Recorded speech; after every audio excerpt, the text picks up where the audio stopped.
प्याज भविष्य रिपोर्ट सितंबर-अक्टूबर में प्याज ये दो कारण से प्याज के दाम बढ़ने वाले हैं। टमाटर के बाद अब प्याज की कीमतें बढ़ती नजर आ रही है। आम लोगों के साथ साथ केंद्र सरकार की चिंताएं बढ़ा दी है।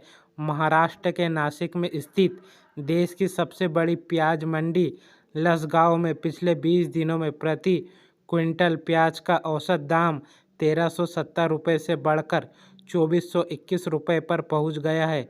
इसके बाद केंद्र सरकार ने प्याज की कीमतों पर लगाम लगाने के लिए प्याज के निर्यात पर 40% निर्यात कर लगा दिया है। इसके साथ ही सरकार ने साल 2023-24 के लिए अपने प्याज के स्टॉक को 3 लाख टन से बढ़ाकर 5 लाख टन करने का फैसला किया है। सरकार पहले ही 3 लाख टन प्याज खरीद चुकी थी। इसके बाद अब सरकार किसानों से 2 लाख टन प्याज और खरीदेंगी। लेकिन जहां एक और केंद्र सरकार प्याज की बढ़ती कीमतों को थामने की कोशिश कर रही है, वहीं किसानों ने विरोध प्रदर्शन शुरू कर दिया है। लेकिन सवाल उठता है कि प्याज की कीमतें एकाएक बढ़ने की वजह क्या है? क्यों बढ़ रही है प्याज की कीमतें? बाजार से जुड़े रुझानों पर नज़र रखने वाली संस्था क्रिसिल ने अब से लगभग 20 दिन पहले अपनी रिपोर्ट में प्याज के दाम बढ़ने से जुड़ी चेतावनी जारी की थी। इस रिपोर्ट में बताया गया था कि प्याज की मांग और आपूर्ति के बीच बना हुआ है असंतुलन कीमतों में वृद्धि के रूप में नजर आएगा। प्याज उत्पादन में लगे लोगों से मिली जानकारी के मुताबिक सितंबर की शुरुआत में प्याज की खुदरा कीमत 70 रुपये प्रति किलोग्राम तक पहुंच सकती है। हालांकि ये कीमतें साल 2020 में दर्ज की गई उच्चतम कीमतों से कम रहेंगी। इस रिपोर्ट में ये भी बताया गया है कि रबी की फसल के दौरान उगाया गया प्याज दूसरी फसलों के दौरान उगाए गए प्याज की तुलना में 1-2 महीने कम टिकता है। इसके साथ ही फरवरी और मार्च में रबी की फसल में उगे प्याज की तेज बिकवाली के चलते दो स्टॉक सितंबर में ख़त्म होना था, वो अगस्त के अंत में ही ख़त्म हो गया। इस वजह से 15 से 20 दिनों तक प्याज की कीमतों में उछाल दिखेगा और खरीफ की फसल बाजार में आते ही प्याज के दामों में गिरावट दिखनी शुरू हो जाएगी।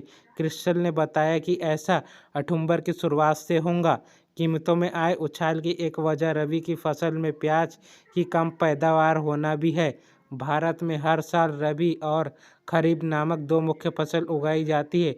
इनमें से रबी की गर्मियों की फसल कहा जाता है, जिसे दिसंबर-जनवरी में बोया जाता है और मार्च के बाद काटा जाता है। वहीं खरीफ की फसल जून-जुलाई में बोकर सितंबर में काटी जाती है। इनमें से रबी को गर्मियों की फसल कहा जाता है, जिसे दिसंबर-जनवरी में बोया जाता है और मार्च के बाद काटा जाता है। वहीं खरीफ की फसल जून-जुलाई में बोकर सितंबर में काटी जाती है।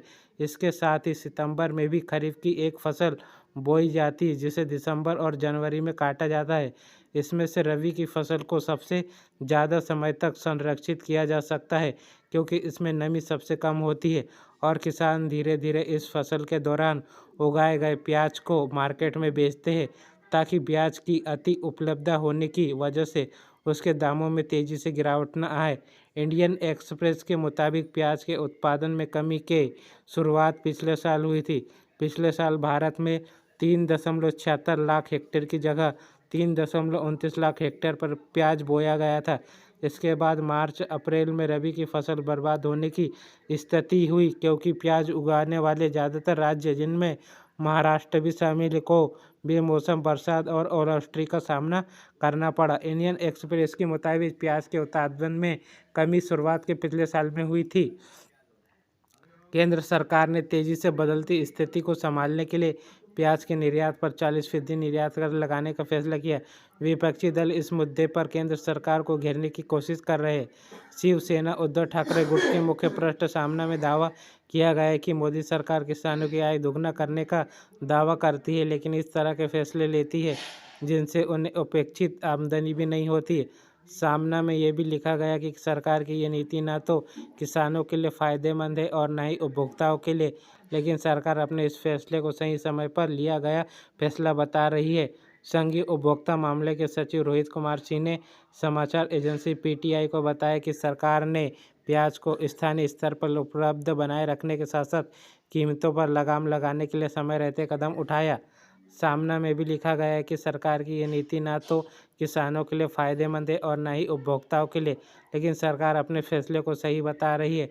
सी के मुताबिक सरकार इस समय दिल्ली, तेलंगाना, आंध्र प्रदेश, हिमाचल प्रदेश और असम में प्याज बाजार में उतार रही है। पिछले 2 दिनों में सरकार ने 25 रुपये किलो की सब्सिडाइज्ड दर पर 2500 टन प्याज बेचा। सी ने बताया कि हाल ही में प्याज के निर्यात में तेज उछाल दर्ज किया। ऐसे में इस बात की संभावना है कि सरकार ने प्याज के निर्यात में आई बढ़त को ध्यान में रखते हुए फैसला लिया है। सी ने बताया कि हाल ही में प्याज के निर्यात में तेज उछाल दर्ज किया गया।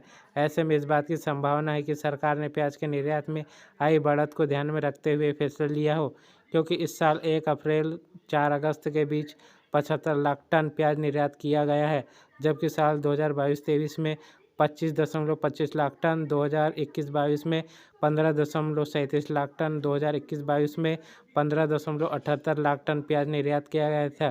प्याज आयात करने वाले 3 शीर्ष देश बांग्लादेश, मलेशिया और संयुक्त अरब अमीरात है। तो दोस्तों, आपको वीडियो अच्छा लगा हो तो चैनल को सब्सक्राइब जरूर करना।